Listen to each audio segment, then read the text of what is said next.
Alright. Hello everybody and welcome back. A hidden tournament is where we have 4 pro players who are competing against each other, but they don't know who they're competing against. And neither do we. The players are going to be getting a whole bunch of money, not only based on their performance in the tournament, but they're going to get bonus prize money if none of the other players can guess who they were playing against. Let me know in the comment section as the show is going on exactly who you think each player is and why. We'll be revealing who they are at the end of the show. Alright. It's going to be Chad in the bottom right of our first matchup on Berlingrad down here. First map for both of these players. Chad is going to be facing off as... You know, he's a pretty cool guy. He's pretty manly, pretty assertive, pumping out his chest. But he's up against, the most dangerous of suburban beasts.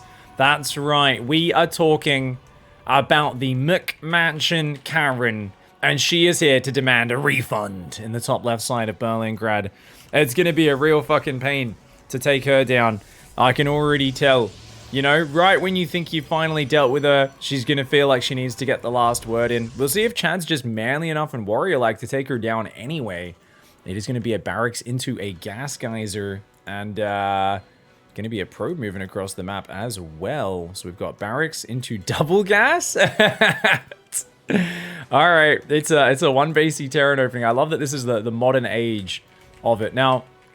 Both players are apparently dog enthusiasts. Chad has not killed the dog. Karen has also not killed the dog. Neither of them killed. What is wrong with pro players, guys? We've been watching these maps for a week now, and nobody is killing the dogs. What's happening? What's going on? This is kind of gross, dude. Oh, pylon in the wall. We've seen a zealot pressure. Ooh, it's a zealot pressure. Okay. Karen getting very aggressive to start is like, hey, all right, you proxying barracks? I'm going to walk a zealot across. Have fun walling this off, buddy. So Karen going to come on in. Do we cancel the pylon and rebuild it? Sees a factory there. Does see the barracks as well. No way! It's the SOS build! Oh my god, this isn't even the Haas version. For those who don't know, we saw Haas do his version with just one gate versus Beyond yesterday.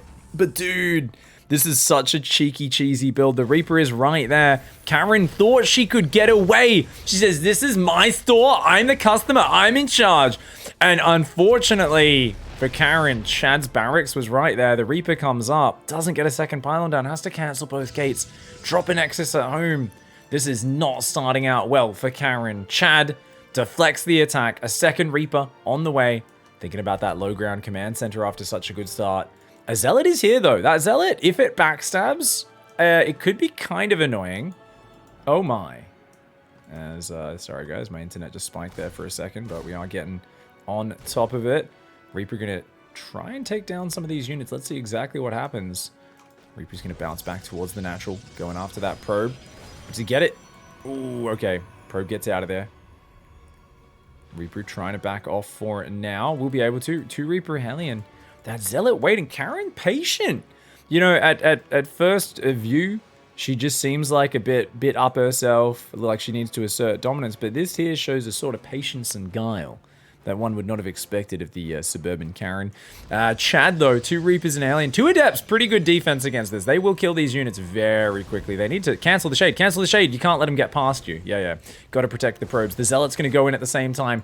Karen, she waits for a moment and then she strikes. Ooh, okay. Oh, but look at this. Micro from Chad already gets 3, 4 probes, 5 probes. Is going to pull those units out. The Zealot comes in, but the SCV rotates to the side of the command center and says, nah. The Zealot will end up taking out the SCV. Cannot, of course, win that 1v1. The Reaper and the Hellion still hanging around right now. Karen trying to fight this off. The Marines clean up that Zealot. The Reaper and the Hellion gets out of here. This seems like a very good start for Chad, as Karen, not really finding any purchase, is going into Oracle, but it's very late in the game. And it looks like a Widow Mine drop for Chad. Now that's, I think defending this is Karen's big chance to get back in this game. If Karen can shut down the Widow Mine drop, she could absolutely turn things around and be right back in it. Right now, though, Probe's getting chronoed, but barely enough money to even build them. And it's going to be 3 Adepts and an Oracle. Diving. There's only 6 Marines. If they hit before the Cyclone is out, the Viking will be here, though. I don't know. Karen trying to win with aggression, but I think it exposes her to weakness. That Widowmine's gonna fire. At the same time, the Adepts and the Oracles do go in. They're trying to focus down those Marines, but 2 more Marines and a Viking come down. The other Widowmine in the main, not firing just yet. The Adepts fall. They kill a lot of the Marines, but the Oracle went down to the Viking. The Widowmine hunting the probes. It's refugee hunters. And Karen, oh, she is not used to getting treated like this. The Oracle, the probes will come down. Oh no, Karen! Karen, no! Chad gets another Stalker and the Mighty Time. This one is basically game over already. The very risky double gateway in the main does not work for Karen. And Chad asserts dominance. GG's. Alright guys, we're going into the next map. And we are finally going to see a very important showdown. Young, confident, assertive. We saw his TVP is good. This is a Chad gamer. Unfortunately for him, though, he is going up against Wisdom, years of experience, and of course, she does sit in the top left of Curious Minds, rocking back and forth in her rocking chair, a double-barrel shotgun sitting across her lap, ready to face any Terrans that step on her creepy lawn. This is Dolores. Now, the old lady Dolores in the top left versus the young gun who's gonna go double barracks versus Zerg. Hello, Chad. Is this a 2-Rax Reaper opening? Okay, all right. It's 2-Rax Reaper expand. I mean, this does almost completely wall the natural. I mean, okay, so let's think about the main. You've got a big ledge there you can jump up, but creep's not too far from it. I guess it's pretty... Oh, if you think about it, look at this. The creep doesn't cover this area. So moving from the natural, I guess the creep will automatically go to about there, but there's going to be a big gap. It's hard to get your queens in and out of your main. There's nowhere to... But the natural's kind of hard to breach. I guess you can jump up and down that ledge as well as the ramp. I don't know. I don't know how good Reapers are on this map, but we're going to see exactly what happens. Some people think of Restworld when they hear Dolores. Oh, that's true.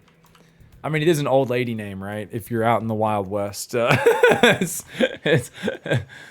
was thinking maybe doing like Edith. You know, a couple of the names were getting these accounts ready for these players, but ended up going with Dolores. Fantastic name. Reaper is going to do a bit of damage, but Reap attacks, good micro, but Dolores does lose just one Zergling. Now, she sees the extra Reaper now. How's she respond? Immediate third queen in the main. She's going to bring that queen down here. Creep Tumor goes down very far forward. But the Reapers don't really find anything. It's just 2-3 Reapers and then a command center. So this is not going to get out of control, right? This is just 3 Reapers. If he can get a few drones, then that'll be big for Chad. Dolores, she's got some Zerglings there. She's looking for a surroundy surround. Will she get the little surround? Maybe, maybe, no, maybe. Oh, ow. Okay, okay, the Zerglings, a few of those. Drones being pulled to stop the rotate.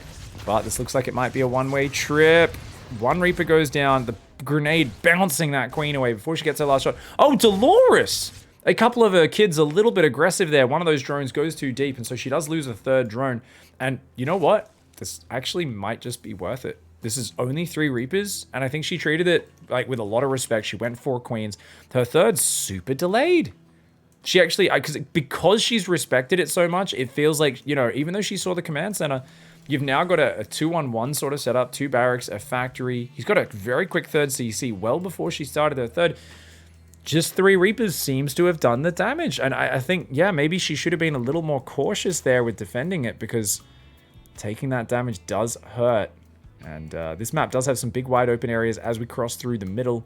There is, of course, that small no creep zone here, which might come into play later on. We'll see how that goes. Factory's going to lift off into the main. We expect a starport and a reactor to go down in the near future. Yeah, check that out.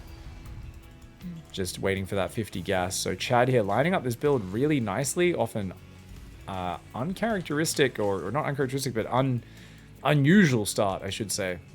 And 2 Reapers and Alien. Sort of budget kind of creep tumor sniping squad. Not bad, not bad. Does bounce the queen away. Hellion takes a little bit of damage, but it's not too bad. Baneling Nest is on the way in the back of the natural. And what do we got? Starport there as well. Third command center is going to float on out. The rocks. There's 2 rocks in the middle of this map. They are not open just yet. Oh, another creep tumor. Oh, Chad. Okay, Dolores is pissed off now, guys. Dolores is like, Okay, you're being way too cheeky, you little whippersnapper. I am gonna punish you. She's pulling out her wooden spoon and she's pursuing him around the Curious Mind's yard. She says, get back here, you little shit. But he comes forward with the Marines, keeps every single unit alive. Dude, Dolores is pissed. Seriously, Chad is showing zero respect right now. He's lost 1 Reaper for 3 drones, 8 Zerglings, 2 Creep Tumors, but he's also massively delayed her third. He's got a third landed with SCVs on it when she's just started saturating her third. This is not a good start for Dolores. She's got 2 Evo chambers on the way right now.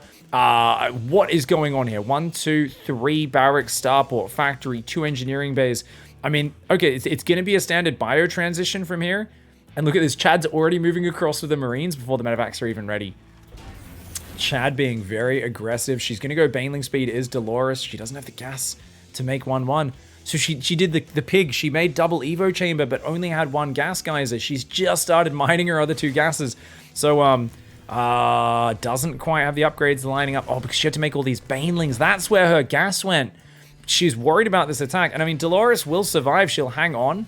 But I am worried about her falling behind. Finally! She cleans up the Reapers at least, but that does mean her Zerglings are out of position. A queen goes down. Chad gets 1 queen, 2 queens, and he will pick up and leave. Oh, careful there, Chad. Careful, mate. I don't think losing 2 queens is the end of the world. She's still got 5 overall, but it's a pretty good trade. Dolores counter-swinging right now. She's on nothing but Zergling. Oh, she's angry. She literally just wants to try to win the game. And she's actually gets 7 SCVs there. The Marines don't have shields yet. I think she might have even been able to fight that. Chad, I think a little bit excited here. And he loses a Widow Mine. Ooh, Dolores. I don't think that's a good fight though, is it? Ouch, ouch, ouch, ouch, ouch, ouch, ouch, ouch, ouch, ouch.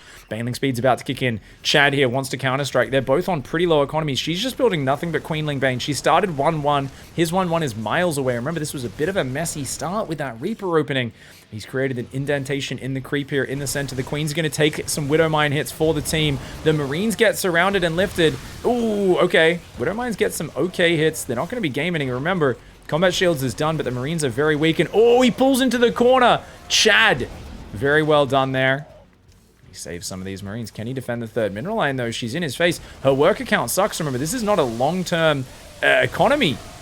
For Dolores, she needs to do more damage. And that 1 Zergling! Oh my god, that 1 Zergling just picked off a bunch of SCVs once the Baneling wounded them. Dolores, she's on 64 drones. 1-1 upgrades are on the way. And we've got the Marine drop going through the north side.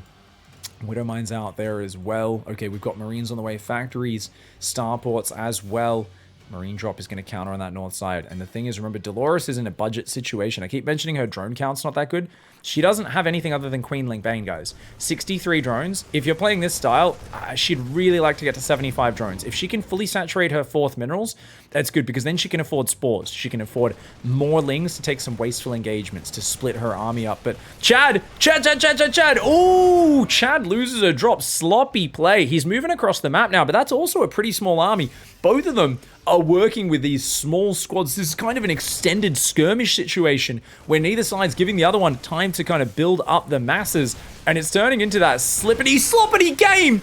Big Widow Mine. Oh, big Widow Mine. Now remember, a lot of them backfire, Widow Mines. A lot of them kill your own units, but a few good ones like that definitely makes up for it. It's the most powerful unit and one of the most divisive units in the Terran arsenal. Looks like those mules go down up there. They kind of fall apart there as an infestation pit's on the way. No +2 carapace. Dolores has got to remember to start that one. Obviously, there's a lot going on, so it's easy to forget. Watch out for the Widow Mine. Only gets 4 Zerglings. That's totally fine for Dolores. Of course, a Widow Mine costs as much resources as 4 Zerglings, so you definitely want more than that as a Terran player who's always looking for those efficient trades. Does Chad have a 4th command center? He does not. He's got a 2nd factory. He starts +2/2. He's going to start his 4th CC out there now. But it feels like Chad has not got that late game setup, whereas we are seeing Dolores. She's kind of inching her way there, right? I feel like she's got 76 workers, and she's actually taking more gas, so she might... Does she do a hive transition from here? I mean, she's got infestation. I think it's going to be ultras. That's what I like on this map, because it's big, it's wide open. Lurkers, though, is all the rage. Everyone plays Lurkers at the moment, so we'll see exactly what Dolores does now. It's an old lady name, remember, Dolores? So she might be a little bit more old school. She might be like, I'm going Broodlords and Infestors. Oh, Meanwhile, Chad just being annoying with his drops. Is he actually finding the mark, though? Like, in terms of big direct damage? Nah, not really. Oh, he's going to go deep as well. Oh, he's queuing into the back of the natural. Now, that's an interesting maneuver because there's not that much else going on, but he's just saying, hey, I'm going to be annoying. I'm going to be annoying. I'm going to be annoying. I'm going to hang around with these drops. Dolores, she's got to deal with drilling claws in the near future. 4th command center for Terran. So as much as this 5th base looks good for her, she doesn't have the 90 drone count up. She does start carapace and a hive, so she's going to that next step. Keep in mind, you can see here that Chad, he's puffing out his chest. He's getting ready to hit her in 3 or 4 places at once. He's got the drop in the back. These Widow Mines, though, not getting off the shots that he wants. As that Widow Mine's like, target identified. He's like, no, that's a Marine. The Widow Mine's like, bam, into the center of the Marines. Those Marines go down as well. I don't know who's ahead in this situation. It seems like it's a back and forth map. Dolores, creep spreading from the left. But the 4th is established for Chad, which takes him into the late game. If he can get 3 more barracks up with tech labs, that would be huge. He's only been able to afford 2 more barracks, which is a bit more budget. He's going to be able to build 3 Marauders at a time rather than 4. And obviously Ghosts potentially after that as well. Lingbane on the Watchtower, the creep. Oh my lord. Oh, Dolores showing that old lady strength right now. She's like, you give me time, I'm going to cover the whole map. And he's given her time. She's fought her way back into this game from a shaky start. Ooh, and as I say that, he says, no. No space for you, Dirty Zerg. No space for you. Ooh, that's a great drop. 12 drones go down, which are not being replaced. She's replacing it with pure Lingbane. And we haven't really seen the Hive Tech start yet. So, feels like both players finding mistakes from each other right now. And ooh, the Marines coming on in. The Widow Mines as well. He's doing very well so far, is Chad. But, oh, the Banelings! Wait! He gets him! He gets the connects! He gets the focus fires! At the same time, the Lingbane rolls into his 3rd, but he pulls the SCVs out. And he saves the Marines in the main. Oh, Chad! Chad Gamer! Chad Gamer! Oh, Marines in the 3rd, Marines in the main! Dude, Dolores is pissed. She really wants to kill the SCVs. She lost 41 drones in this exchange. Oh my god, Chad Gamer. Chad Gamer. Chad Gamer. Oh my god, this Terran is absolutely insane. The 4th command center's up there as well. The Marines are down there, and he keeps saving them. Chad is like, dude, I micro my units. It's what Terran players do. You know that thing Zergs and Protoss don't do because they're the easy race?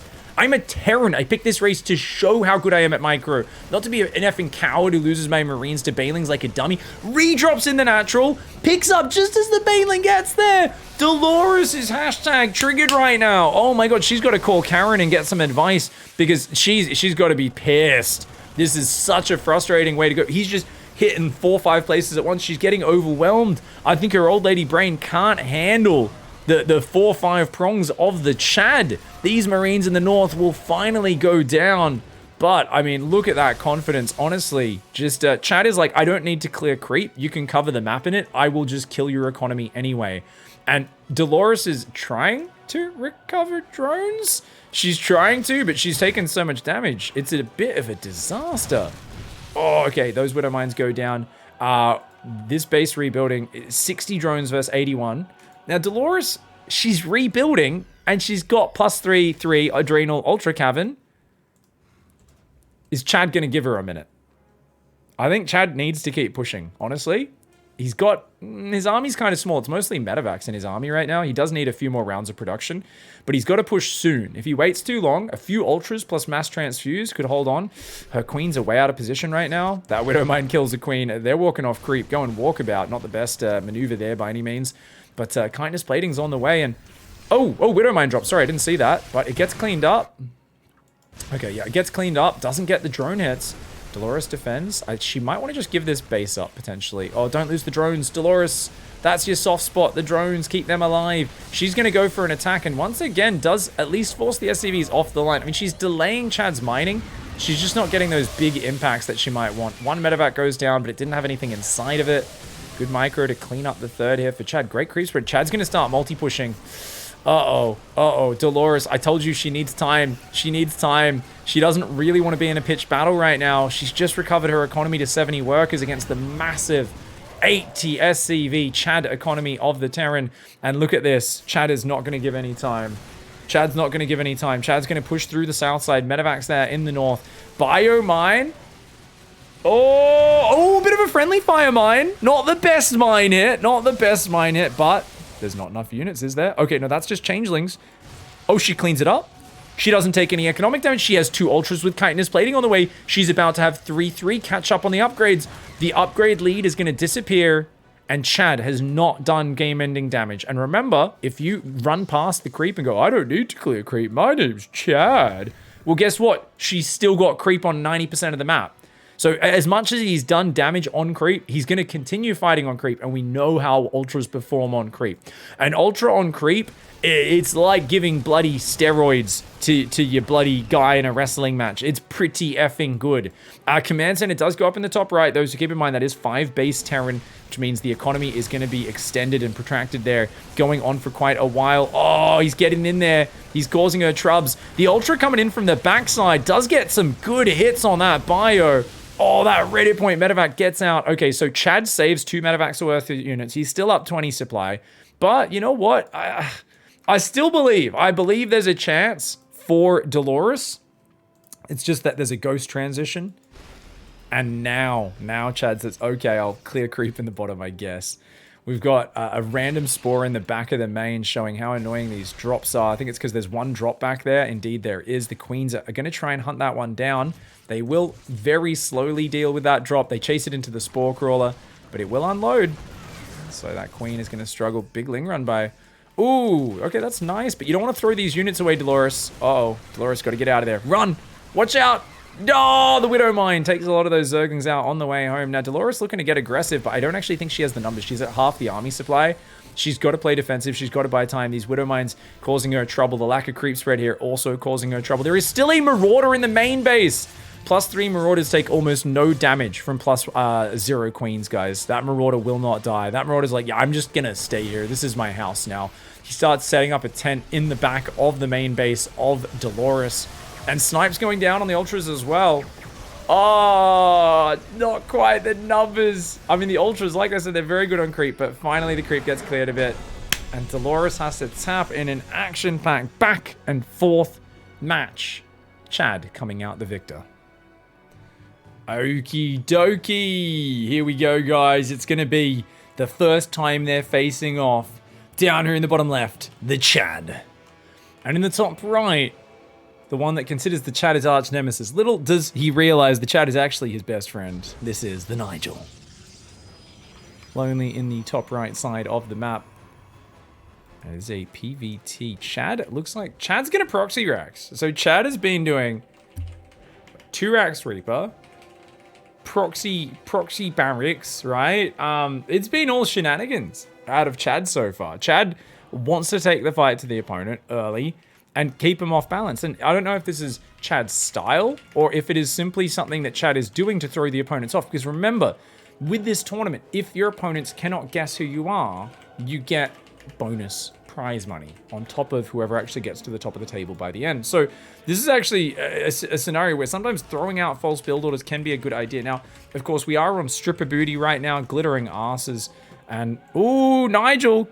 Oh, Nigel checks. Nigel checks. But look at that. The SCV floats to the one spot where he can't get attacked on the center left of the barracks. And Nigel's like, are you kidding me, bro? Chad's like, yeah, it's, I teach my boys how to drill. How is he still there?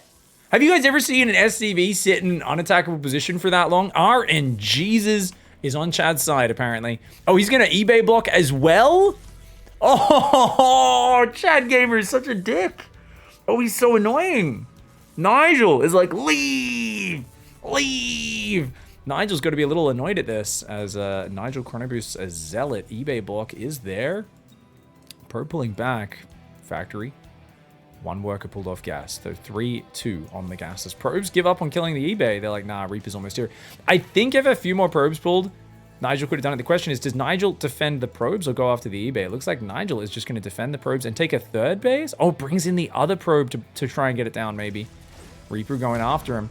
Uh-oh. There's one very low hit point probe boy. The Zealot says, get back here. Stand and fight, you coward. Stand and fight. Chad's like, nah, mate. Just grabs 1, grabs 2.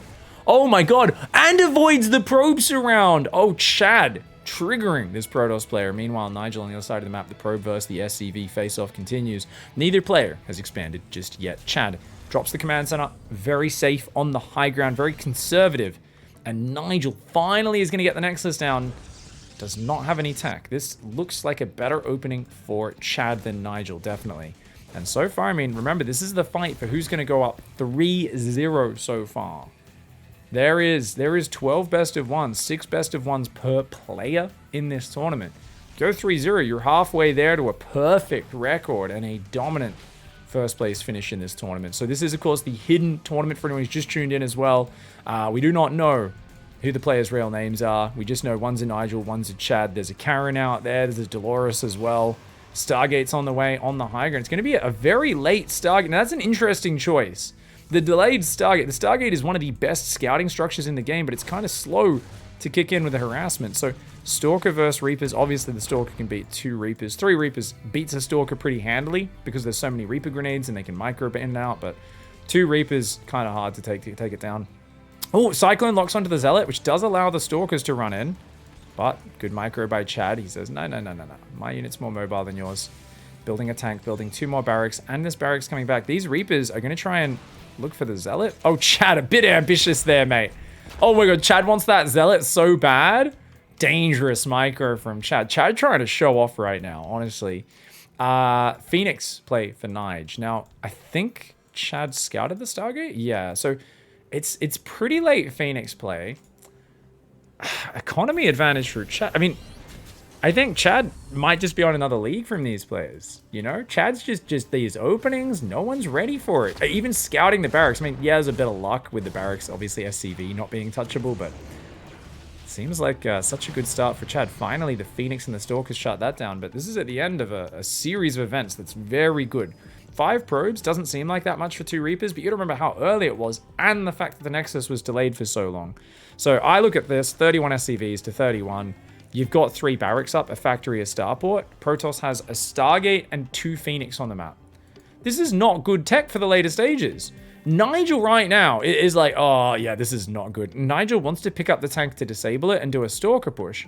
But you gotta be careful because that tank covers 90% of the natural. Ooh, okay, the Phoenix will pick up just a Marine to start. 1 more Phoenix coming across. You gotta be careful here. There's 2 tanks, man. There's not much anti-air. But there's gonna be a 3rd tank. I don't think there's a way in. I think Nigel is being blocked at every turn. I think Chad, look at this, building 4 Marines at a time in combat shields. Combat shields first, tells us. Chad wants to unsiege and move out right now. The only reason he's not is because Nigel's in his face. So Chad's like, okay, maybe we'll take our time. Let another unit come out. A 4th siege tank. But how do you stop this push? I mean, if I was Chad, I'd probably bring an SCV or 2 to repair the tanks as well. These are not Blink Stalkers, guys. And look at that, the Cyclone gets a Stalker kill already. Trading a Marine for a Stalker, I'll do that any day. If you can get another Stalker, well, that would be huge. The Phoenix threatening the lift. They do pick up the Cyclone. Just trying to keep these units alive. But that Zealot's toast, man. And does get through the sight blocker. Cyclone, a little worried about chasing too fast. And nice micro from Nige, actually. Nige is doing a really good job. And he cuts in behind, but he sees, oh, the SCV rally is scary. To go for the Marines, not the SCVs. That's an odd choice to not go for the Marines there. That was a bit of a weird one. Okay, get some SCVs and get some Marines. That's a bunch of Stalkers. If they could get the Cyclone, it would be big. But yet again, there's Cyclone! There's Cyclone! Fine. Oh, no! It's being such a dick. Dude, this is such a scary push. I don't think Nigel can hang on. Chad is all over this. Okay, an Immortal and a Battery. If there's one combo in this game that can always make a comeback, it's the Immortal Shield Battery combo. But 3 Siege Tanks, very frightening. Picking up some Marines there, not bad. Not going for the Viking just yet. The Viking does land. And the Phoenix here is still an ever-present threat. He's going to try and go Robo-Bay, but 4 Siege Tanks. There's such a concentration of anti-armored firepower. And Nigel is going to go for it. The tanks are unsieged. 2 of them get picked up. But can the Immortals clear these tanks out? Those Immortals need to go after the tanks, but there's too many Marines guarding them. And it looks like Chad is poised to get the 3-0 advantage. Nigel has to tap out. And Chad doing one of these. Yeah, I'm pretty good at StarCraft. Proxy barracks real fucking well. My name's Chad. Well played, Chad. Holy shit. Oh, big map. But Nige sends a very early probe down. All right, guys. So it's going to be the first map of the previous round. We're finally getting the rematches going here after many games in between. What do the players remember about each other? Have they studied them? Do they have theories about who they're playing? We'll find out shortly. Dolores in the bottom right has already had her natural blocked, and she's been forced to go for a kind of dark style opening with a very late hatchery. Nigel try-harding it a little bit here. Big thanks, Fubar Ball, for the gifted subs. Thank you, mate. We'll give you guys some proper shout-outs and play those alert noises, of course, when we have a little bit of a breaky break. Let's remember to do that, Dot. And Probe going on a bit of a circuit. Okay, so Nexus goes down, pretty standard. 2 workers on gas. Yep, 16 on minerals. This is all very, very standard stuff so far. Now, Pride Voltaris gets vetoed a lot. Of course, you've got a very cramped area out here. So kind of flooding into the natural, like, it's just a cramped area. It gets kind of awkward. This area gets quite big, right? There's a pretty big ramp there. You can come up and come from the other side as well. But the question is, which third do you take? Do you take that third? Do you take this third, which has a bit more of a choke point? Probably this third is easier to defend. And that is being taken by Dolores as well. I actually thought Dolores would go for the other third, to be honest. But I guess it does have a bit of a nasty pathway coming in from that angle. So, interesting to see, because this map does get vetoed a lot. It does also have, by the way, a full gold base. 8 mineral patches, 2 gases, right next to a lovely little pool with some fishies in it. And, of course, 1 on either side of the map. We normally see gold bases with only 6 gold mineral patches. LFG means left for good. Let's fucking go. I have no idea. What can I say, guys? The guy who literally says Siebes instead of can't be fucked doesn't even know what these words mean. What is this? What is this build? A super fast third gas, but only 2 on each gas geyser. What is this build order? Has anyone inside? What is this? What? Is it some sort of super gas-heavy sky toss? Are we going to see really early... And when do we put the third worker on each gas? So obviously, for those who don't know, the third worker on each gas mines a bit slower because there's a bit of waiting time. So Nigel has gone for a very quick third gas, but only 2 on each gas. This is like a Twitch chat thing. Twitch chat is like, isn't it more efficient to just get more gases and put less workers on each? And I'm like, I mean, you've got to pay 75 minerals each assimilator, though. Normally, everyone says the answer is no. I haven't extensively tested it. I just trust players who are better than me. But I guess there's a reason for doing this. I don't know what that reason is, but it's a thing. Nigel here with a bit of a try-hard maneuver. I like it. A real experimental, interesting approach. Gets still a very quick third Nexus. And look at that. Rallies a third onto each gas and then can change that rally point down to the natural. So now it's 3 gases fully saturated real early. 4th gas as well. I think we're going to see +1 air weapons for sure. Why else would you want this much gas? We're going to see more Void... A second Stargate and then Void Rays pumping out. Second Stargate goes down. Try-hard air build on the way. Dolores, on the other side of things. Skipping the... Oh, wait. Oh, why her queens are in the wrong base? She has a spore in the third. Why has she got 3 queens there? They're meant to be in the natural. Dolores! You're doubled up on defense on the third. There's nothing in the natural. Oh, no! Dolores! Oh, what the shit? She messed up. And those queens, she's attacking her own hatchery. Dolores, what are you doing, love? Oh, she's lost the plot. Dolores, in the face of absolutely nil pressure, has just done a massive unforced error, followed by a panic error. Oh, God, she's shook. I'd be shook too. I'd be like, she's done it the same way every ZVP so far, where she's gone a spore in one base and then queens in the other 2 bases. Chat believes now that it is boom confirmed as the Zerg player. That's mean. Oh, crap. 12 drones? No way. Nigel literally just snapped Dolores' economy. She has a comeback she has to make now. She does drop a quick 4th. If she can defend that, there's always hope. She had such a good economy growth that I guess it's not too bad in the work account. But the Chads are on the way. The Chads are on the way. She sees it. She's got to pull those queens to the front right now. If she can defend the 4th, she'll be okay. She's got 8 queens. She should be fine.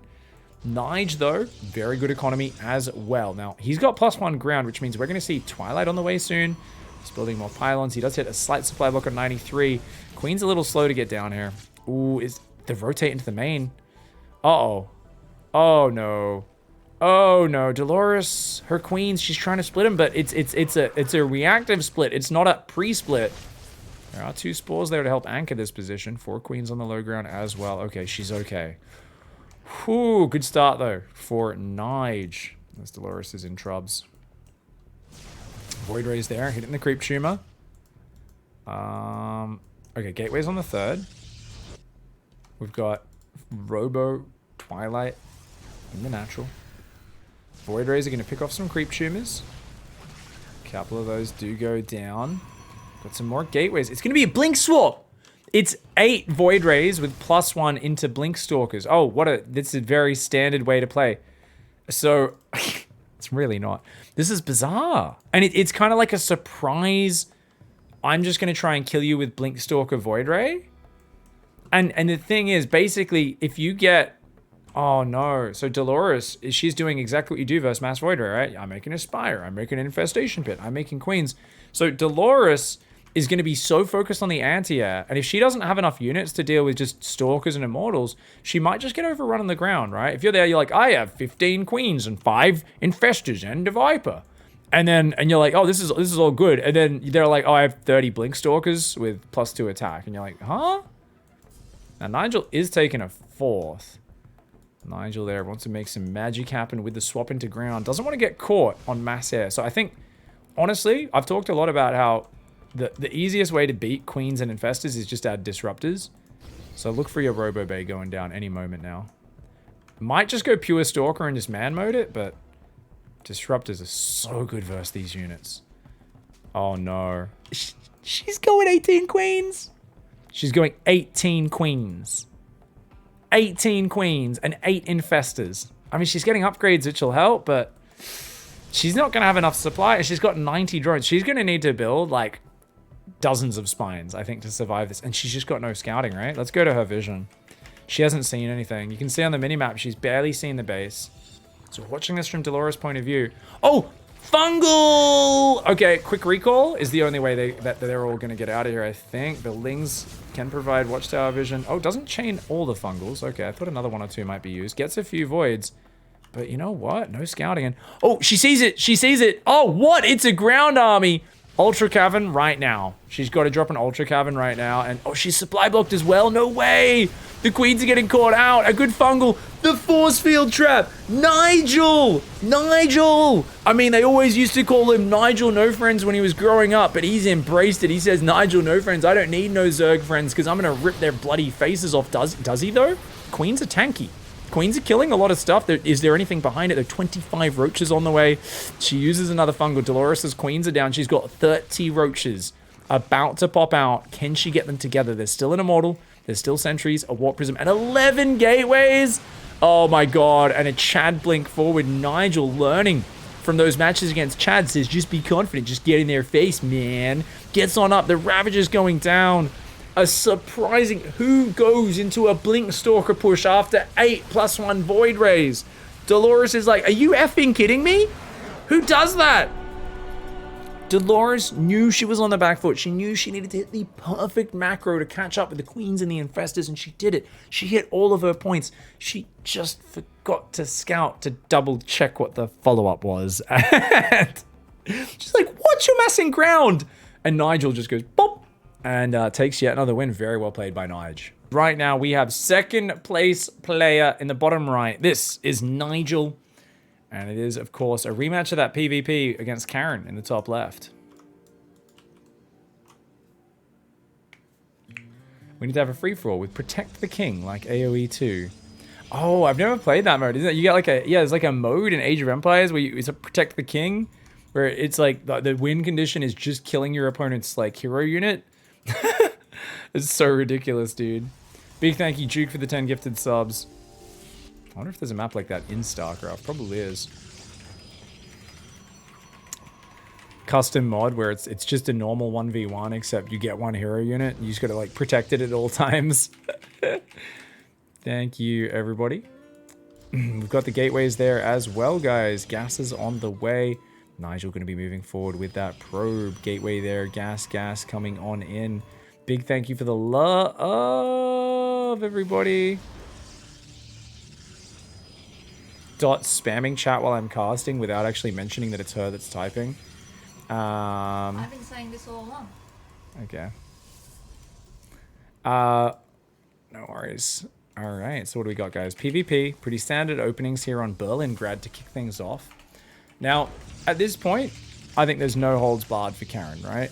Karen hasn't won a map yet. Karen's had some great games, and it just feels like the other players are just getting some lucky turns. Maybe Karen woke up on the wrong side of the bed today, you know? Don't know. Whatever it is, she hasn't quite found the click to finish off any of the matches. And she's fought really hard from behind, but she's just found herself on the back foot in a lot of scenarios. So the question is at this point, does she keep just playing normal styles, try to stitch things together, or does she just go, F it, I got a proxy 5 gateways, go for a blink all in? Like for me, I would probably at this point start doing some I'd be like, I'm done. Nope. We're just doing silly cheese at this point, like super big gambles, because I'd be too annoyed at how these games were going. Nigel, on the other hand, has been pretty solid so far, right? Things have been working out, other than the match against Chad, where Chad overran him. But, oh, look at that. Karen walls in Nigel's probe. Nigel recalls it to keep it alive. Says, yep, that's a free probe, essentially. Keeping that alive, get it mining. And Karen's going to block the natural as well. Ah, does lose the probe, though. Smeared down that ramp. So, Nige, double Stalker into double Sentry. And on the other side, it's double Stalker into double Stalker. So 4 Stalker opening for Karen. Cancels the pylon. Nexus goes down for Nigel. And it looks like Karen going to go Nexus as well. But because the 4 Stalkers are 75 minerals more than a Sentry each. That's 150 minerals behind. Plus, you lost your probe and you lost a pylon. Well, you got 25 minerals from that. So the Nexus still ends up about 25 seconds behind. And it looks like Nigel's probing pretty hard, but so is Karen, actually. They're both probing really hard. Ooh. Okay, what do we got? 4 Stalkers there. We got a probe in the top right.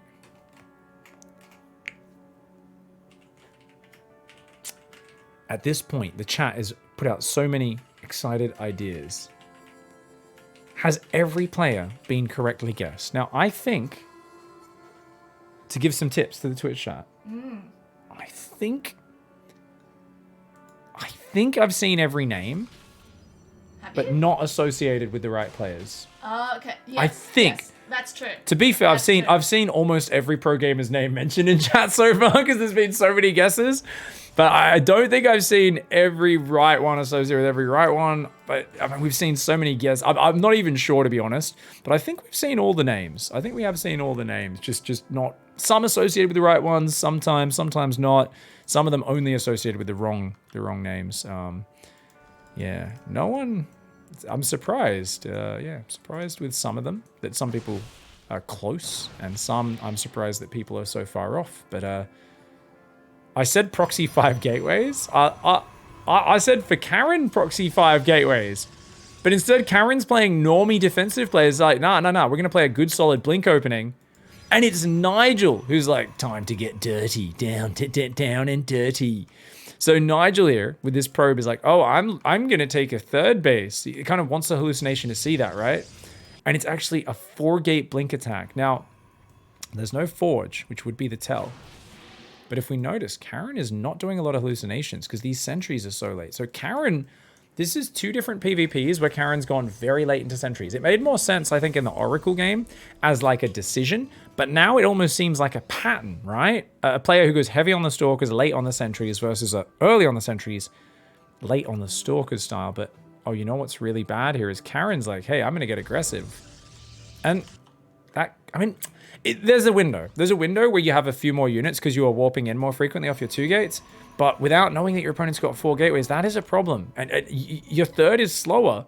So you're like, oh, that's a faster 3rd than mine. So Karen's like, yeah, let's go. Let's go, Nigel. Let's fight. I've probably got more units than you. But there's 4 gateways, double production for Nigel. Karen needs to leave.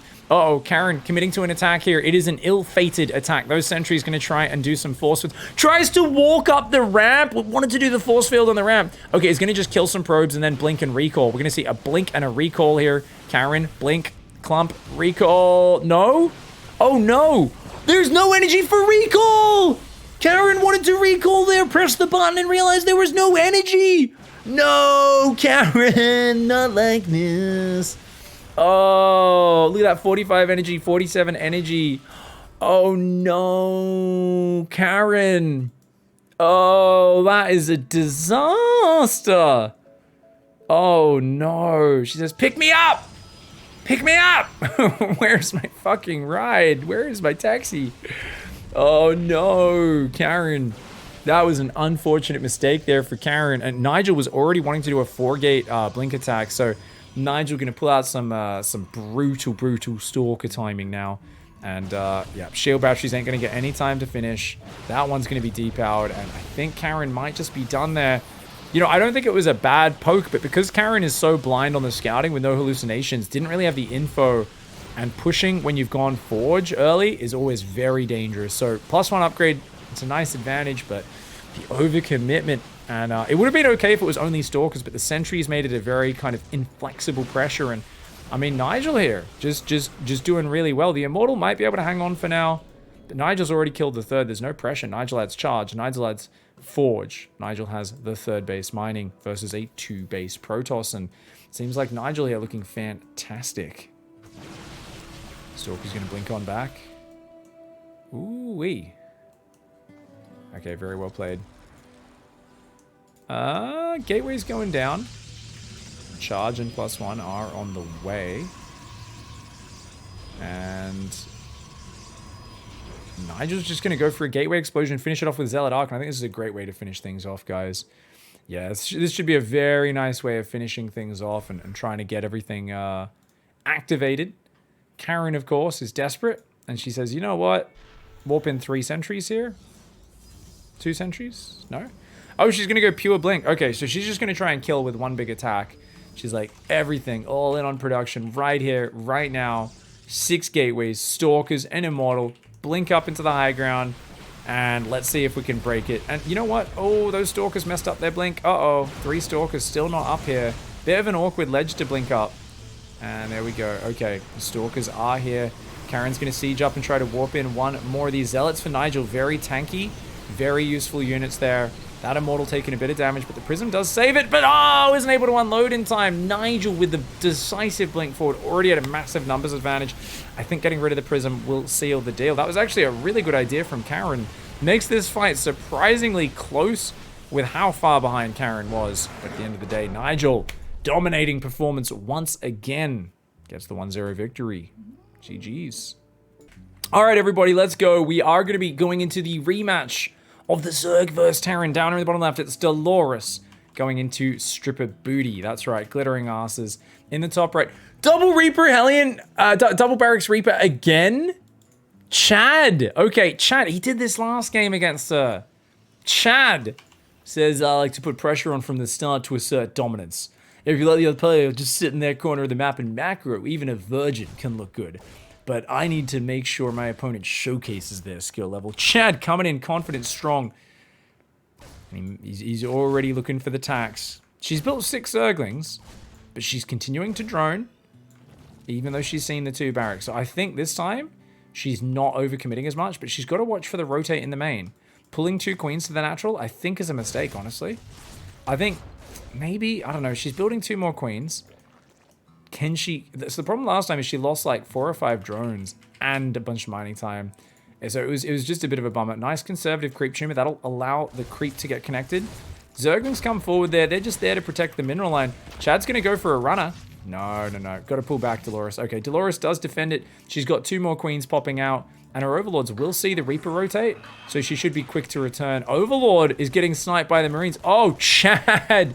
Chad says, no perving for you, mate. But the Queens, once again, that predictable rotate, she wasn't ready for it because of the Marine lift to get the pillar. 4 drones, again, 5 drones, the exact same as last time. And once again, Chad puts himself in the lead off this opening. And he gets the Overlord as well. The 2 Reapers keeps one alive for a little bit of presence. Oh, up 4 workers. Her 3rd base does start, but this is a fantastic build order. This is so good. Mule mining from the back of the minerals. I think that means Chad misclicked it. Oh, Reaper gets a nice bouncy bounce. Special is what people have been saying.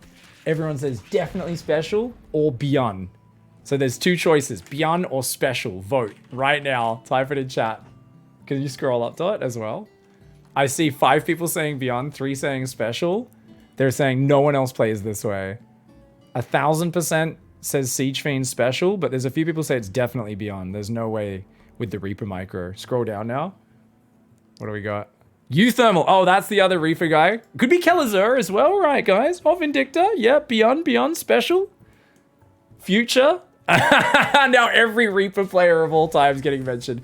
People are saying Special or Beyond is the main one, but actually there's a few Euthermal votes in chat as well, and a few Future votes.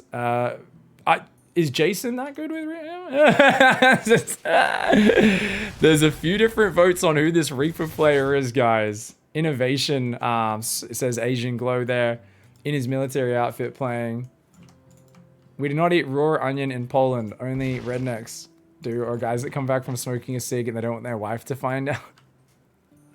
Is that the excuse? You smoke a cigarette and then you eat an onion and you say, I was out for a kebab? Like, what is the excuse when you just reek of onion? That's ridiculous. Okay, what do we got? Command center on the way, floating down. Battle cruiser! Oh my god, we're gonna see battle cruiser, guys. Oh, okay. Hellions on the left side. Oh my god. Counterpoint. There's a lot of people spamming their guesses. I love it. Wait, BC into Stim? No way. Whoa. Didn't Gumio do this the other day? I feel like I cast Gumio doing this the other day against Cyril. Oh, okay. Oh, get out of here, silly aliens. Dolores is like, leave. You know your opening was good, but you're getting wrecked now. The Evo block. Oh, Dolores. She's just saying, get out. Get out, mate.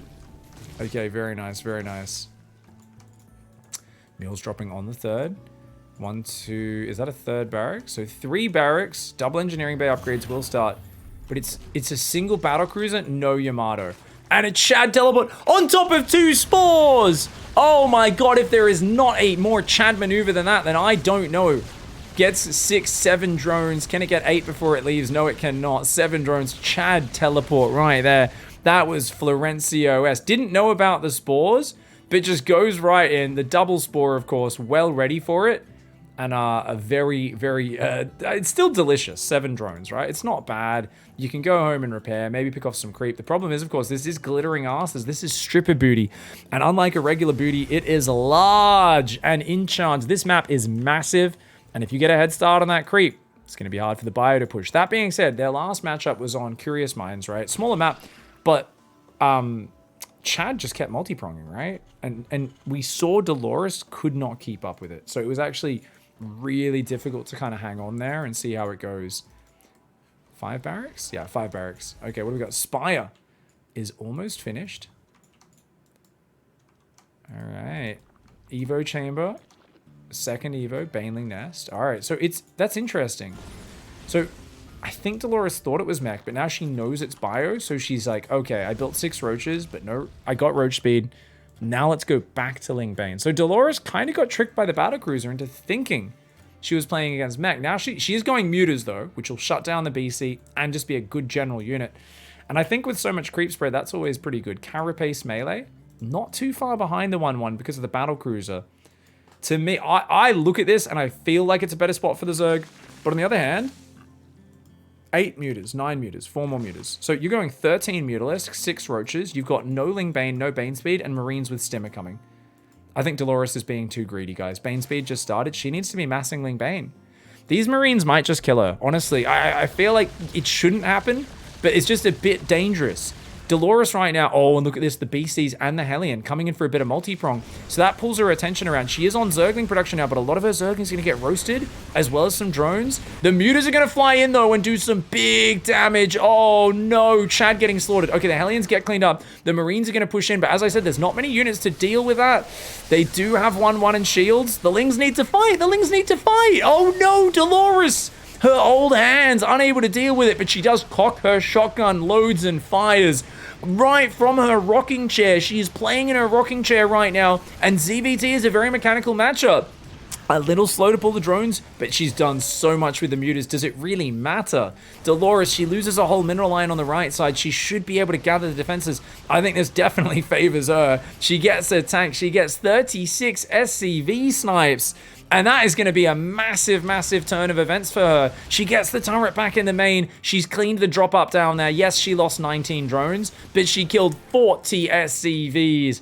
And that's it. She says, you may have shot me, Chad, but I just got both barrels off square into your chest. And your economy just got ravaged, mate. You've got nothing. Now, she's still droning. That's crazy. You just killed 40 SC. Does she not realize how all in he is? Oh! Dolores, and she flies through the Marines. She loses like 4 mutas. This should, by rights, have been game over, but I don't know. I think she might have been too greedy. Now, she does intercept the Marine rally, but no, they intercept her. It's 1-1 versus 1-1. If she can just get enough Ling Bane upgrades, she's fine. She can give up bases. She can transfer drones. She's got a lot of Ravagers. Oh, they're going to help hold the line, actually. If she can buy all the tanks, that'll be huge. Where's her Banelings? They're coming in from the left side. Nice bile spreading Banelings! Banelings! Oh my god, Chad!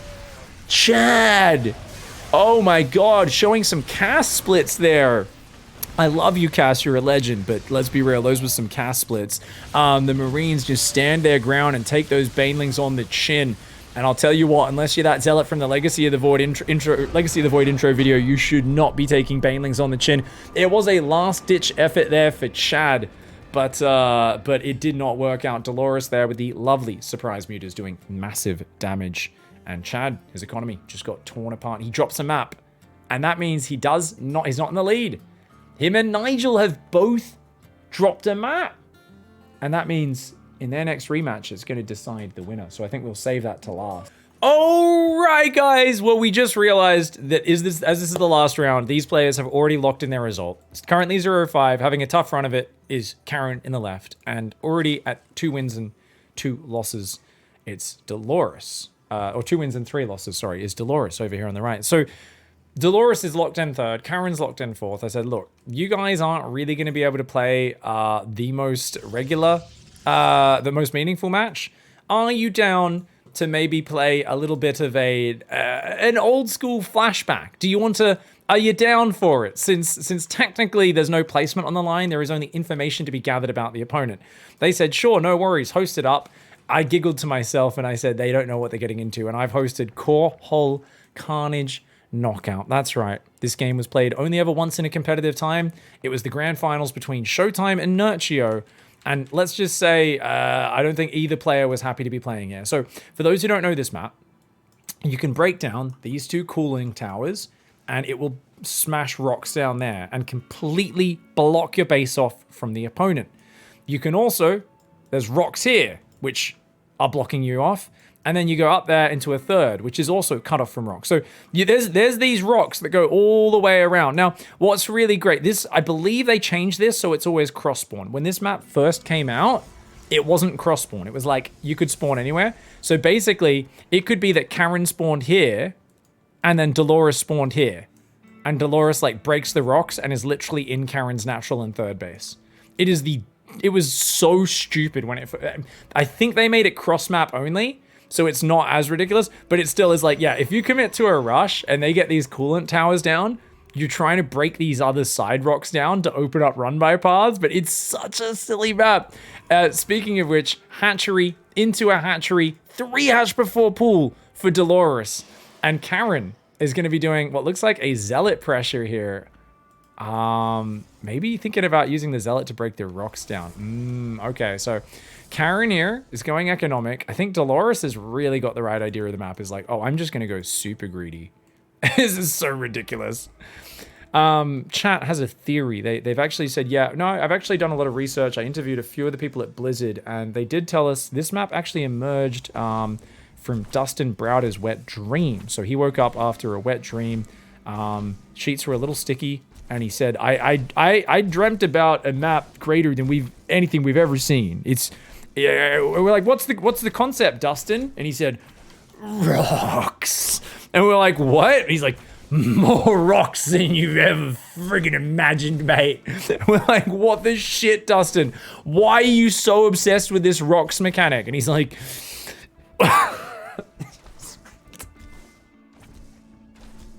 Sorry, guys. Apparently, when I try to do horny Dustin, I get a bit coffee. Oh, the Lings are going to get in. The Lings get in before the tower goes down. Karen not able to get it down in time. There we go. Breaks the cooling tower down. And the Zerglings are here. The probes should be able to defend that, especially with the help of a Zealot. But one probe does go down. So Dolores already gets 1, 2, 3 probes, maybe? These probes are forced to fight here. 3 probes do go down there. Nice micro from Dolores. Gets a little bit of damage. Now, it's a DT drop for Karen. So Karen's actually going to go DT drop. Oh, I like this maneuver. And it's already thinking about a third bind. It's like, hey, I'm going to do DT drop. And then I'm just going to, behind it, take a quick third. Now, Dolores has already been very greedy, though. I think getting 3 probes off a 3H for 4 pool with your first 4 Zerglings is pretty sick. So Dolores has got a good head start. It's all about can she deal with that first warp in, right? Now, normally you go the gateways before the warp prism. Karen went a super quick warp prism. So she's going to be like getting, I mean, it's a big map, so it makes sense. She's going to be getting across. And you know what? Dolores just abandoned the watchtower. Dolores just abandoned the watchtower. So what does Karen do? Wait, there's a probe? What is this? Oh, wants to take a hidden base over here. Oh, but the Zergling spotty. She wants to drop a probe. Karen wants to drop a probe and secretly take a base down there, I think. Oh no, she wants to build shield batteries. She wants to build a shield battery outpost. Oh, she's gonna heal the Archons. She's building a repair station. A pit stop for the Archon drop. She's going to drop the Archons, and when they get weak, she's going to come back and heal at the batteries. Karen! Oh! You just became my favorite player in the world. This is so sick. Karen bringing out the strats right now on Core Hole Carnage Knockout. Got to be careful, though. Those spores and queens creating a bit of a death zone. Oh, okay, you've got to be careful. That's a lot of queenies. Queens and Zerglings. Yeah, going to go back and heal both the Archons and the Prism. Just to get a little bit of extra healing and more DTs. Are we going to see a double-double? Oh my god, we're going to see more Archons get ferried across. The Roach Warren has finished, though. Roaches are starting. That's very important. If you don't get Roaches up, you're screwed here. These Archons are just going to be super sick. Okay, so the Archons having as much fun as they can. Okay, picking off units. All right, Karen doing a good job. Karen doing a very good job. And, okay, picks off some of those units. Looking very, very nice so far. Okay, I think a good hold. Third Nexus does go down, but there's still 4 Archons and a Prism that are going to make things very uncomfortable. Wait, where's the other Archon? Oh, it's back there a bit. What's it doing over there? Oh, the Archon's fighting the Queens pretty well. The Lings were thinking about running around the outside. Dolores, what are you doing, mate? Karen with a 6 strat here, but I think Dolores has answered it pretty well, to be honest. Ooh, okay, pulling back for now. Oh, the Zerglings! Dolores Zerglings actually got one of the Archons. It was too far off on its own. Now, the question is, what do you do from here? As Karen, do you go Sky? Do you double down and keep making Archons? Yeah, why not? A second Robo is on the way. I think it's going to be, yeah, so Immortal production. So it's going to be swapping into like a more standard ground army. Oh, Karen, the Stalker's out of position. It's not watching the rocks. I think Karen thinks it's watching the rocks, but it's not. And honestly, Dolores has done such a good job of scouting this entire map and not being surprised by this. Oh, if these rocks go down, that could be a very silly way to lose the game. And you know what? I'm surprised Dolores doesn't just break these rocks down and start pushing down. This map is actually the funnest. It's really dumb competitively, I think, but it is a lot of fun. Yeah, the Roach is going to break down. Nidus Worm! Okay, Karen needs to chrono Immortals like they've never chronoed Immortals before. The Ling's still working on those rocks. For those who don't know, rocks have 3 armor. The debris does. So, yeah, it's actually really hard. And one thing you could do as well is you can break those to cut off your opponent's army if they get caught out on the map, which is super cute since Dolores didn't break those ever. Archons? Oh, they're going to get a queen. It is a double-double, by the way. The double-double, one of my favorite drops. But look at this. Zerglings are going to break in. The double-double could go for the 4th base. They're going to go for this mineral line, but the Lings! Dolores is in! Karen's like, oh, shit, you broke the rocks down. Oh, no. And a bit of a mistake there for Karen. Does save the Archons, but doesn't see the 4th hatch. That 4th hatch is so hard to defend for the Zerg on this map because it's so separated. And 8 probes do go down. A bit of a problem here for Karen. Fighting hard, fighting from behind, but unable to defend just yet. 4 Archons here. Karen with the Warp Prisms. Going to fly on back. We've got the shield batteries on the right side still there. More Archons morphing in. It's Immortal Archons. Oh, 13 swarm. Oh, this is just a broken strat on this map. Sorry, guys. Nidus Swarmost is actually overpowered here. Look at this position.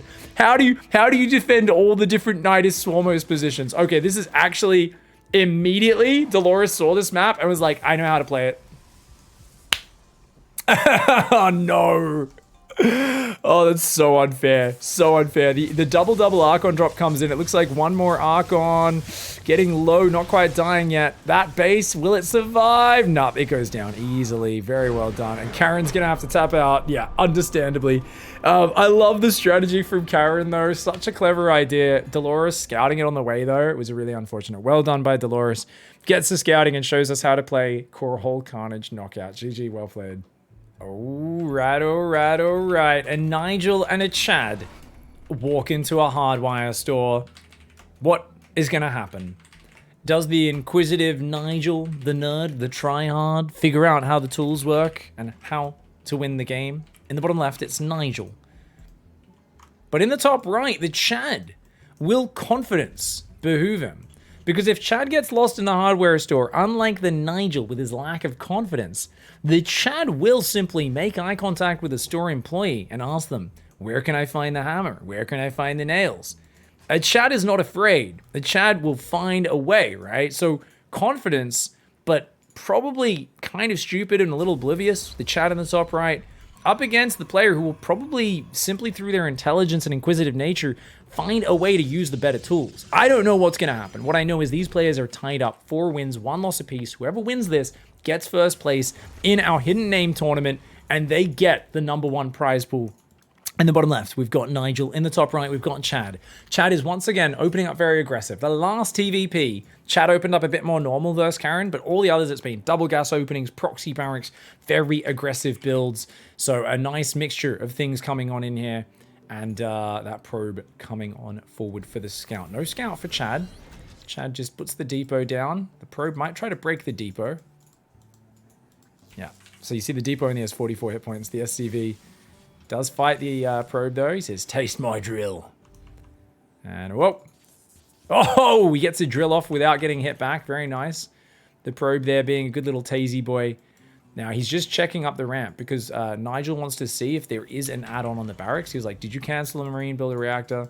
Sees no, and he sees no Marine, so he knows it's going to be Reaper now. There should have already been a Marine pop. So Nigel's like, oh, you went Reaper, okay. So he goes back with the probe. Very nice from Nigel. Got Gateway Cybercore there as well.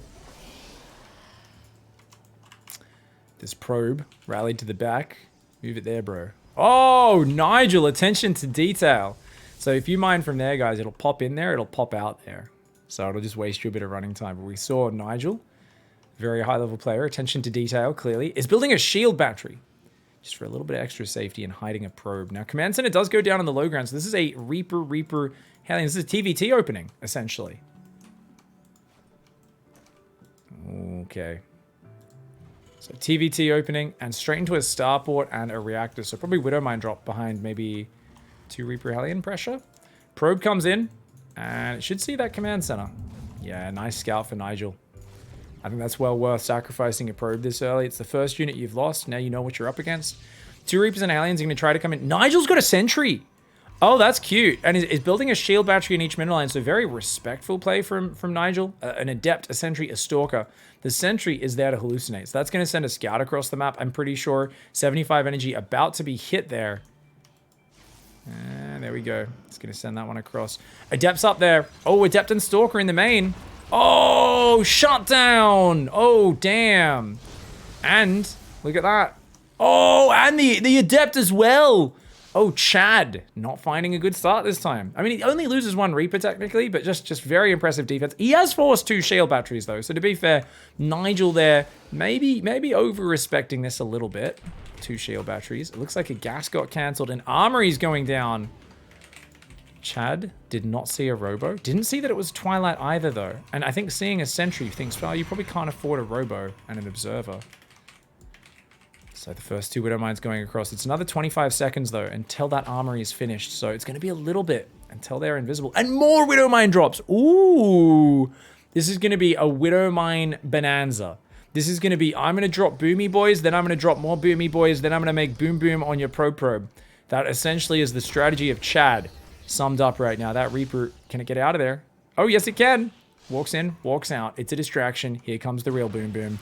Armory is not quite finished, so notice Chad goes past those units, drops in the main base, and drops 2 Widow Mines. Oh, get out of there, probes! Oh, no! Oh, 4 probes do go down, and guess what, guys? Observer's only just started. Chronos it. Will he be able to clear out Chad's Widow Mines before they get another shot? Overall, Nigel's handled things pretty damn well. That Observer versus this Widow Mine. You can see that bar. When that bar gets down, it clears up. It can fire again. But I think the Observer gets there just in time. And indeed, gets it just before they can fire again.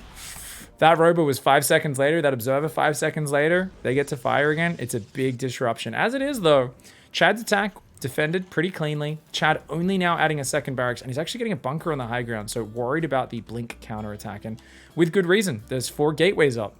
It's Prism out. Lots of Stalkers here, so Nigel is going to be going for a big Stalker attack. Little does he know, though, Chad's like, hey, round 2, dickhead. Comes in. I think he thought the Stalkers would be a bit further out on the map, but it seems like Nigel maybe even anticipated this maneuver.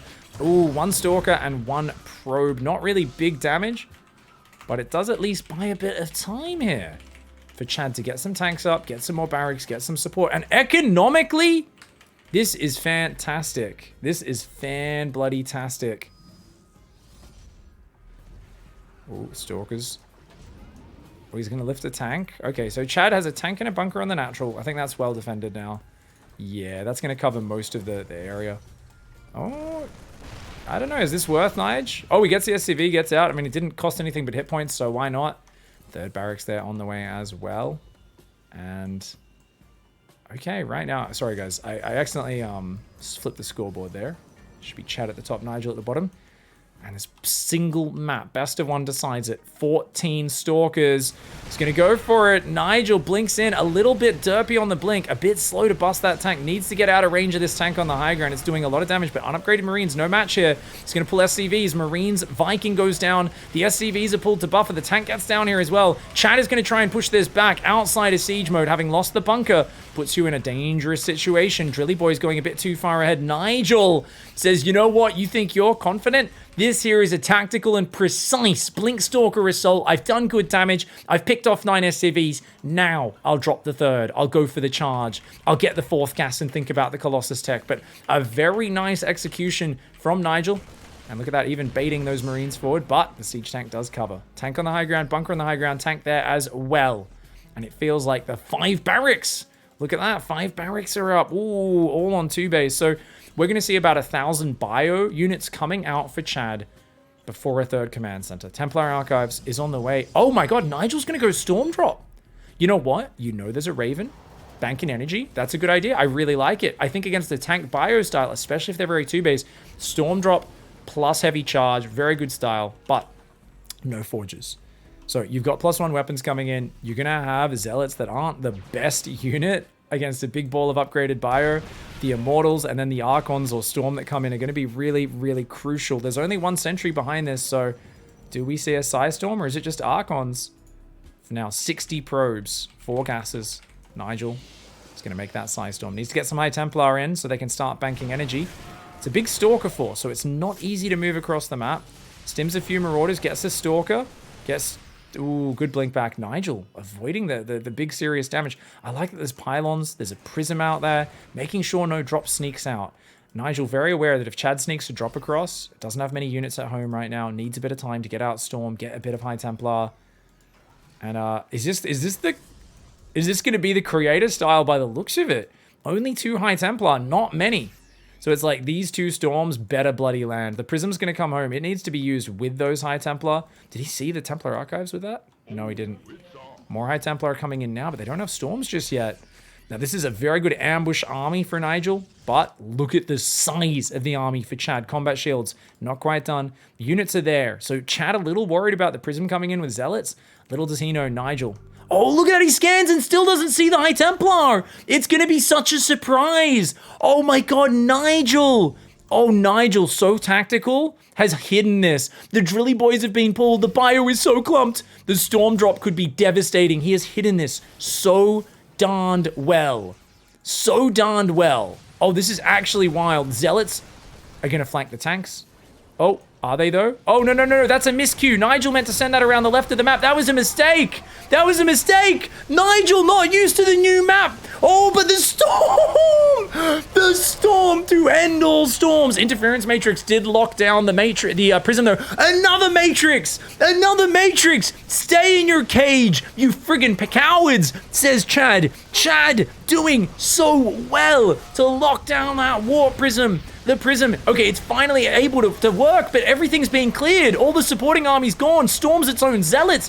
One more storm on the right does some good damage. The Immortals, will they be able to break out? The zealots intercepting the rally. Zealot Stalker does catch it in the middle of the map. Oh, the Immortals are so low right now. There's no tanks left though. The Archon's starting to go down. Oh no, Nigel, you gotta save the Archons and the Immortals. Those Immortals, if they die, you're in so much trouble, bro. So much trouble. The Immortal Zealot barely hangs on.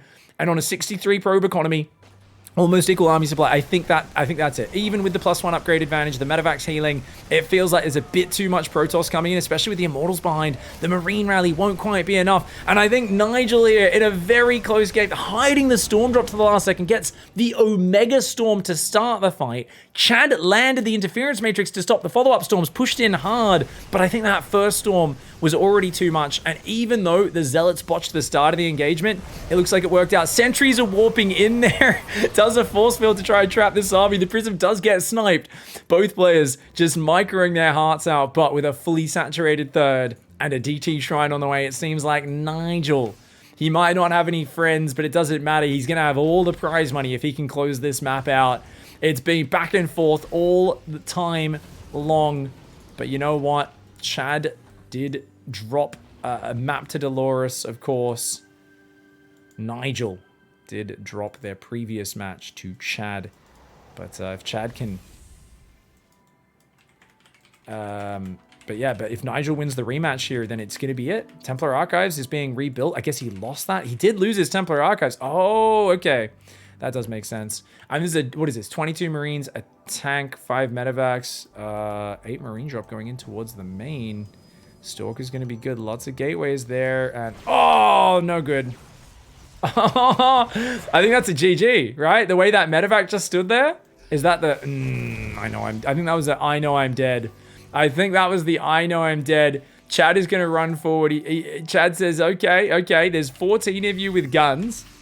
And you're facing off against an army, a literal legion of 9-foot-tall friggin' alien Protoss with laser swords. There's giant armored robots that have shields. You guys get a riot shield. We got some nice riot gear. There's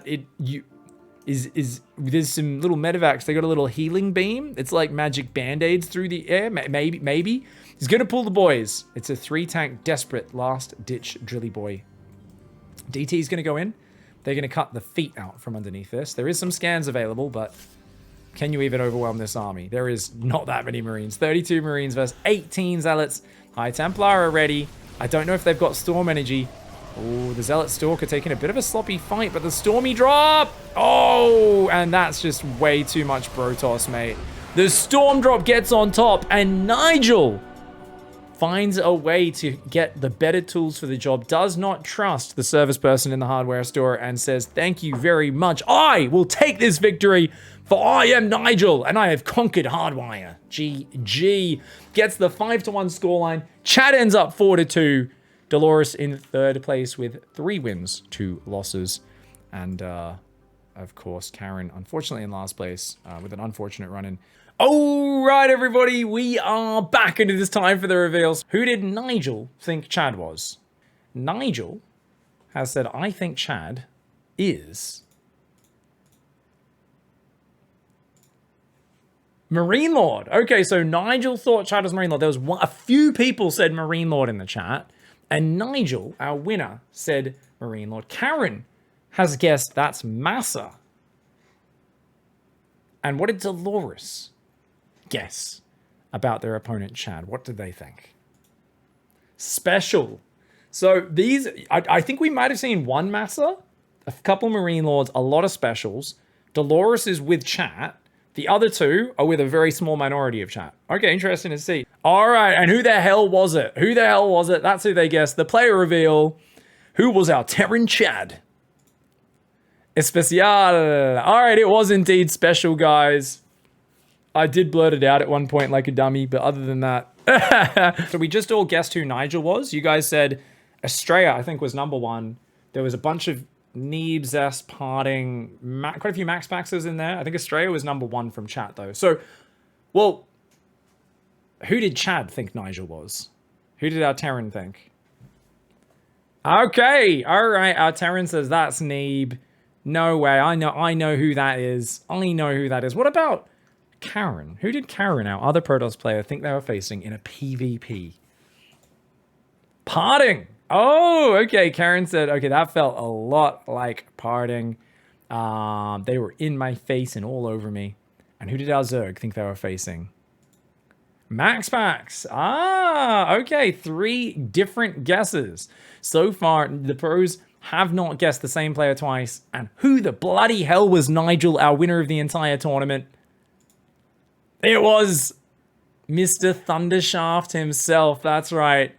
He always grew up wanting to be an engineer, as Fear Dragon said. And yeah, now he is there, our winner of the entire thing, clinching it versus Especial in the final match. An absolute beast. A lot of you guys did get that right, so well done, everybody. Neeb playing damned well. All right, guys, we're going over to Karen. Who the hell did Chad think Karen was? Nina. I saw Nina pop up in chat. Who did you think in chat? Who the hell was Karen? I saw a few guesses for Nina, but I saw a lot of other guesses. So what did you guys think? Harstem, Creator, a lot of Ninas. That's interesting. You guys are just copying what Chad said, that's all. Well, I guess we know it's special now. We can stop calling him Chad.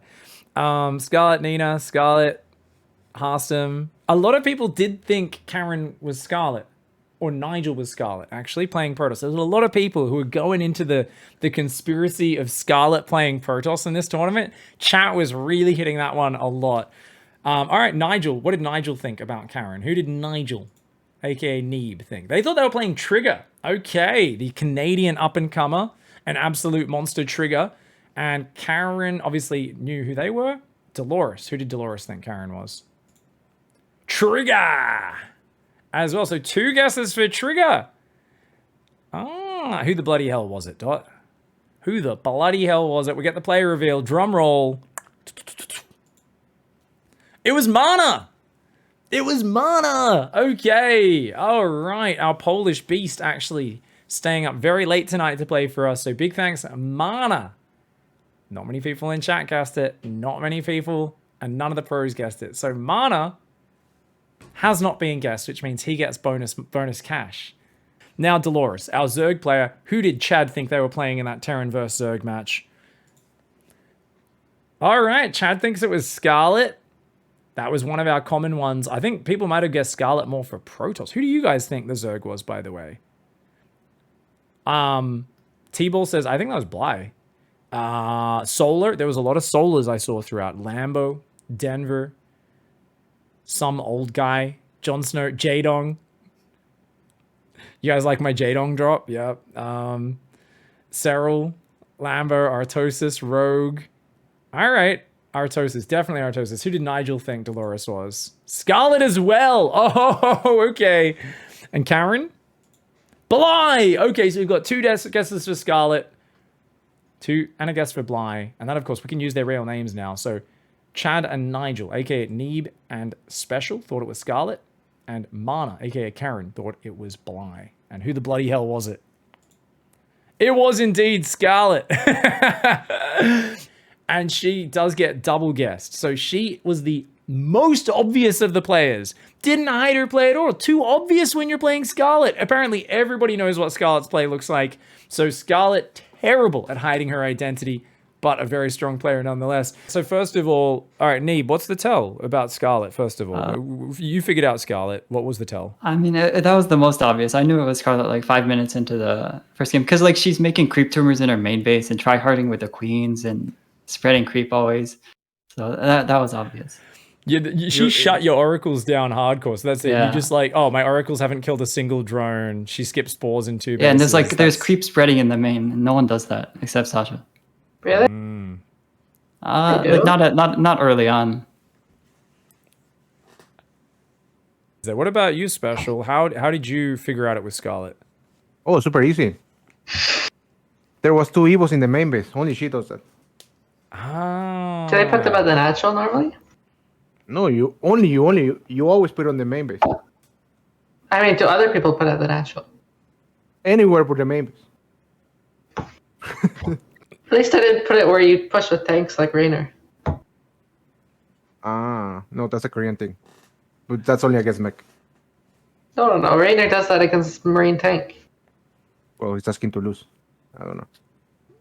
So we got some comments here, just from the chat that Dot's collected. No way Scarlet is the Zerg. This Zerg is better. It might be dark. What do you have to say about that, Scarlet? I mean, I lost half my games. Why did you say that? No way this is Scarlet. She would have GG'd by now and wouldn't go ultras. She hates them.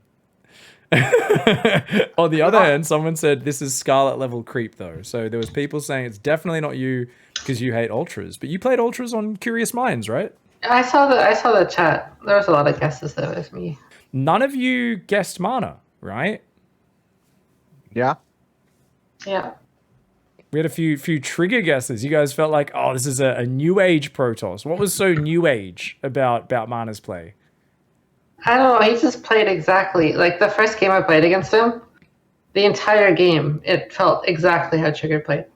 Everything he did, it felt no different. So I was like, this is definitely Trigger. And then I also thought it's more likely to be a North American player as well. Yeah, I thought it was just North American, so that's why I didn't guess. Yeah, I thought it was like Disc and maybe Nina, and then I saw Sasha's comment that it was probably Trigger in the chat, so I changed my guess to Trigger because I thought that made sense. That's a very unchad move, very unconfident. Neve. Chat in the game. She was like, yeah. This player wouldn't know the old maps. Yeah, so I was like, oh, it's probably Trigger. You thought Scarlet had the read. You just trusted Scarlet's judgment, hey? Yeah. She saw something you didn't. All right. Well, what about Special? There was a lot of hardcore StarCraft fans and other people who were just like, Special. This is obviously a special build. The racks on the low ground Reaper in TVZ. Has anyone ever done that? Does anyone do that besides Special? I don't think so. Like maybe he'll say that some Koreans do it. I know TY did it occasionally before he went military. But the only player I've played in like 2 years that's done that is either TY or Special. So I thought it was 100% Special, even like. I thought it was the most obvious to guess me, to be honest. You weren't obvious at all, in my opinion. I thought it was like Kelazar at first, and then I was like, oh, is it Bjorn? Because I thought you were playing really well, and then I was like, oh, it could actually be like Marine Lord or someone like that. So I had no idea who it was. Well, I guess for Scarlet, I thought it was pretty obvious. Yeah, I thought it was Special or Kelazar pretending to be Special with the builds. Yeah, I think all of those picks made sense, right? The Marine Lord and Massa, like, I think could both play that style. So it kind of makes sense that it could be the mix-up. We've got some chat comments. The Reaper Micro has Beyond written all over it as well. Wow, so some comparisons to Beyond Micro. Is that a compliment for you, Special? Yeah, I guess. Anything that's good is a compliment, right? Yeah. I don't know. So I mean, there's some more analysis as well, which was the macro from the Terran isn't strong enough. There's no way this could be Special. And another comment, I feel like Chad definitely isn't a Terran. He's just left so much creep spread against Dolores. There's no way that a Terran would not clear creep this much. Yeah. Well, why they don't play and try to deny creep against Scarlet? That never works. All right. So over to Mr. Nigel, Mr. Neeb. So Skillis, Scarlet. Why is Skillis messing around in this game and not playing seriously? And then about 50 people saying it's definitely Estrella. A lot of people in the chat actually didn't know it was you, Neeb. Yeah, I thought I did a pretty good job of hiding it and playing a bit different than I normally did. Like I saw a lot of people thought I was partying, and some people thought I was like zest and trap and stuff. So I mean, I think those are all compliments. So I'm quite happy with that. Yeah, there's a few people saying it's a very parting move. Nigel's definitely parting. Look at this move. Look at that move. Look at the Blink Stalker control. So I mean, I think that's clearly a compliment as well. The parting micro is always a big one. Not many people just making fun of you, unfortunately, Neeb. There was a lot more comments making fun of everybody else. The worst was them just being like, "Oh, your skill is trolling." So some pretty solid plays overall. I mean, was there any particular build order that was like an obvious or strategy you did that was like, "Nah, they won't think this is me"? But I feel like I played like because I play so many different styles to begin with. I feel like they can't really rule me out based on any one thing that I play, but I feel like all my styles have like some similar characteristics. So I feel like people could piece them together, but it's not not like any one of them is super obvious. Indeed. Actually, in terms of the specific game, the 8 Void Ray into Blinkstalker style Yeah. in that game, what is that build? That was super funky. Is that something you've done before, or did you just make that up on the fly? It was the first time I tried it, but I had this kind of idea, and because you were just going through the maps one at a time, I was pretty confident that the map was going to be Pride of Alteris. So I just spent like 10 minutes figuring out this build, and I just decided to go with it, even though I'd never played it before. But I feel like I executed it pretty cleanly. So Was it that was the 3 gas build as well, right? With 2 on each gas? Yeah, I think this is pretty good when you do 2 Stargate Void Ray, because I feel like your extra 2 Void Rays, like the Void Rays 3 and 4, come out like 20 seconds earlier if you do this compared to normal. Like I tested it. It's actually really cool. That was awesome. And it's one of those things, Twitch chat's always asking that as well. They're like, wouldn't it be good if you just put 4 gases or 3 gases earlier? You just put 2 on each gas. And I'm always like, I don't know. Like, you spend more minerals for the assimilator? It's kind of weird. Yeah, the problem is that it messes up your build because you don't have enough minerals for like the pylon and the gateway and the 3rd adept and stuff. But with this build, I specifically put the Stargate in the wall at the front so that I wouldn't have to make the 2nd gateway. So my build would still flow smoothly, even though I make the 3rd gas. That's awesome. People want questions for Mana. Sorry guys, Mana's gone to sleep. It was too late for him. So we could try to answer in Mana's stead, but I mean overall I think he's gonna be like, I was tired and I was playing late at night. And actually, to be fair, Mana, we do have Mana's responses when he guessed you guys. So this is actually kind of funny.